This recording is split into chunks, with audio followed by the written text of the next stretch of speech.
So a lot of people don't know it, but there's a trade-off between having a brand new car or a used car.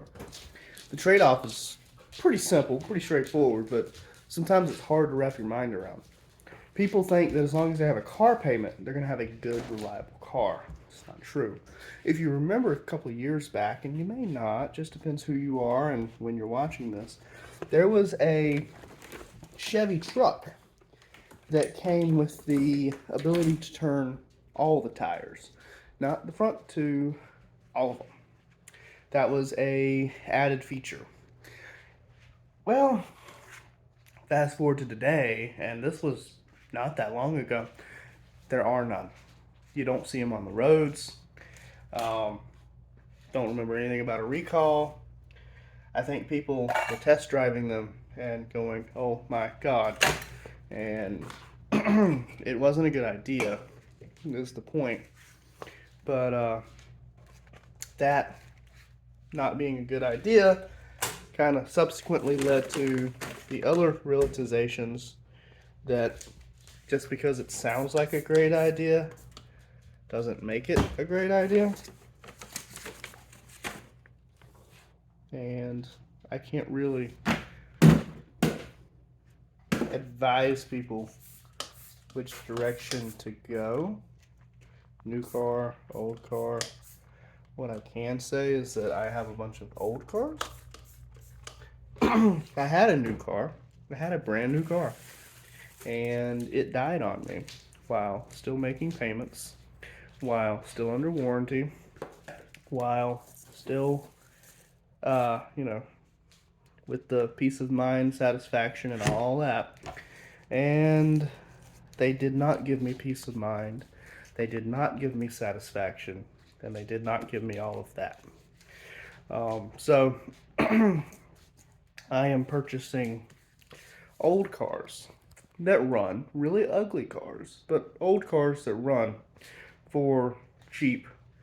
If you or a buddy has a car that you don't like, something that you can't stand to look at, that's probably worth $200 or $300. You can crank it up, you can drive it around, but maybe the back seat looks ridiculous, maybe the hood's missing, maybe the trunk is missing, stuff like that. Maybe the paint job is just gone. Let me know. It needs to be in North Carolina and should be within reason of Kinley or Clayton. But let me know because I am interested. I'm not going to pay thousands for these vehicles because I'm expecting to spend thousands on repairs to take shit and make it better. But at the same time, if you're looking for a couple $100 and you have a running, driving vehicle, let me know. That being said, I know people are wondering, well, is he really going to do this? Well, yes, for the longest time, y'all have seen that on my channel, I really only have a van now. I used to have a smart car. That's the brand new one that fucked me. So I have the van. I also have an 88 tow truck. It's not here right now. And sitting over here is a Nissan that needs a timing chain. I'm going to be buying vehicles until I have enough vehicles that I feel comfortable. They're going to be fixed up and made running to where they're safe. And from there, they can look ugly all they want to. I'm going to have a fleet of 4 or 5 ugly vehicles that run well. Now, the argument here is that, you know, some people like new cars, some people like old cars. Well, why old cars? Why new cars? Yada yada, back and forth. Well, the answer is not in the use. The answer is not in the quality, although it could be. The answer is not in any of that stuff. I mean, look at these things I have. I got a boat trailer that's being transformed into a kayak trailer. It's a little side project I'm doing. I've got kayaks, I've got cars. So, what are the functions of these things when they're new? It's the same functions as when they're old. An old car gets you from point A to point B. A brand new Lamborghini gets you from point A to point B. So, what would be the function of an old car to get me from point A to point B? People take a brand new car and they're like, I can trust it. I can trust this. Well, if you know anything about mechanical work, you can trust an old car too. Most people understand that a car can get about 300,000 miles, sometimes more. There has been a Honda Accord that reached 1,000,000 miles with the original motor, original transmission. No, sorry, it did have some swaps, I think, or at least some general repairs, but it was an all original, never fucked up, never raced car, and it's lasted 1,000,000 miles. The whole dash rolled over to zeros. Of course, the computer has the miles, but the dash was like, nope. Honda bought that back. It's in a showroom. If you if you know your vehicle and you take care of it and you give it an alignment, you put new tires on it when it needs it. You know, when the shocks go out, if you go ahead and get new shocks, as you should, then you reach this point where everything makes sense and it works. Constantly chasing a problem because you have a problem and you're not fixing it, that's not good. And some people would argue that if you have an old car, you're going to have a car payment because you're going to have to buy this, you're going to have to buy that, you're going to have to buy this. And yes, that could technically be true. You could argue I spend $1,000 on a transmission this month. I spend $10 on a spark plug next month. That I have a car payment. But here's the deal. The big one. If you have 2 or 3 of these bad cars and you park one because you know it needs a couple of things that are going to be a couple $100, you don't have to buy it this month. You don't have to buy it next month. You get it when you have the money. Car payment? Oh, you better pay this month. And they hit you with a double whammy because while you're paying for the car plus the interest, you're paying full coverage. That's right, full coverage. Then when a car gets destroyed, the car company gets their money back, not you, them. They get the full price of the car paid out on the title, and you've been paying them. So they make more than the car was ever worth because you've paid them the payments plus the interest. But then they get all of the money plus everything that you've been paying. So there's a racket there. If you get a used car and you're only paying your minimum required insurance and you never hit anyone and no one ever hits you, which it would be their fault, then what was the point of the full coverage? And you have the money to buy extra cars. So if that one single vehicle, like mine, decides to shit itself for no fucking reason, you have something else to drive and you don't lose your job. It's just something to think about because when you put all your eggs in one basket and there's a problem with the basket, you lose the eggs. If you put all your money in one bank and the bank goes under, you lose your money. People have always said diversify your portfolio. Diversify your automobiles.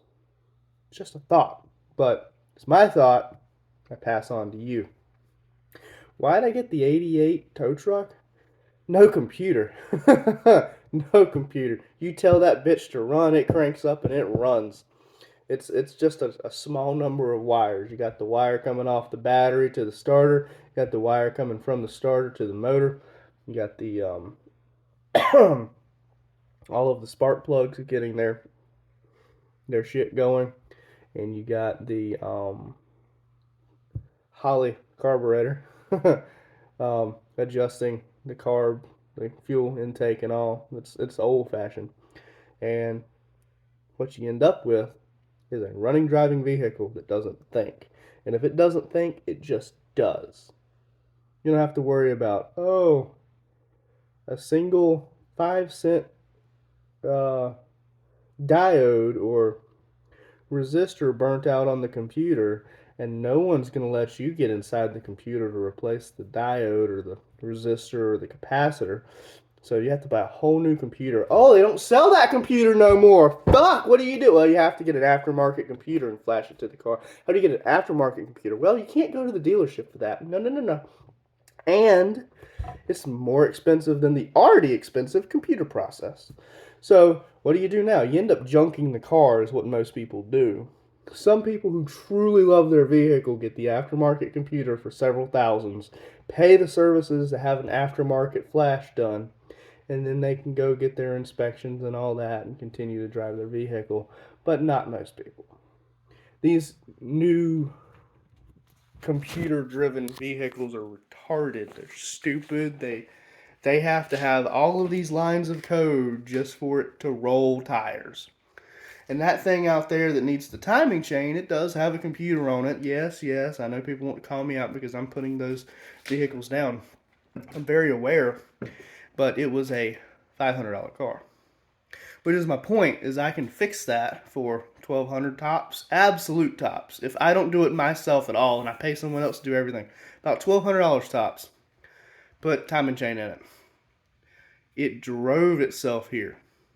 The motor is good. The gas in it, which is 5 years old, burns. That means the spark plugs are doing their job. The valves are doing their job. Everything's working because it's fighting itself. It's fighting the chain and it's fighting the gas. And the transmission's working despite all of this. So, we get oil change, a radiator flush, transmission fluid, half replacement. Not flush, not pressurized pump or any of that. Just get a little bit of it out, put a little bit more fresh in. Do that a couple of times every couple months. And of course, it's going to need a bath. Timing chain, oil. I don't even see a reason to touch the spark plugs, and it'll be running, driving. But you get a brand new vehicle, and for some reason it has a problem, and you don't have $1,000 left over. You're fucked. Fucked. You can't afford another vehicle. You can't afford a second vehicle. You can't afford to fix it. And you damn sure better pay for it. So you don't pay for it so that you can buy another vehicle that fucks your credit. Now you have to buy a used vehicle because you're fucking your credit, so you can't get another good vehicle. So why not just go ahead and start with 2 or 3 older, ugly vehicles? Just where I'm sitting on this, and that's what I'm doing anyway. I don't really have a choice because I've tried the new vehicles and it's fucked me. It's fucked my credit. It's fucked my income, and there's no way around it. And La Fiance has a brand new Kia, and the insurance, she got sideswiped. She didn't even do it. She was getting sideswiped while she was sitting still. And the insurance on her car went. And for the both of us, because we're in the same household, the car has to have full insurance for both of us. $1,100 a month. Never in my life. Never in my life. So, that car is going back. But, she's still going to have something to drive, right? Yeah. She's making a $300 a month payment on that car. Paying $1,000 on the insurance. What sense does that make? The fucking rent for this place doesn't cost but $1,000. Are you shitting me? So, that's because it has to have full coverage. We don't have the title. We had to sign away our lives and agree we'll have full coverage or they'll come take the car. Full coverage. It's a racket. No. In fairness, it's not a racket. It's not a racket. In fairness, they make their money double over on that shit if it ever does get wrecked. But even though they profit ridiculously if you wreck it, and even though you'll lose out horrifically if you don't make the payments, it's just an option that I consider to be a bad option, but it's an option. Anyway, I thought I'd leave y'all with that thought. Um, I've built something for my van that people may want to consider for their vans. I'll show you in the next video. Have a great day and stay safe out there.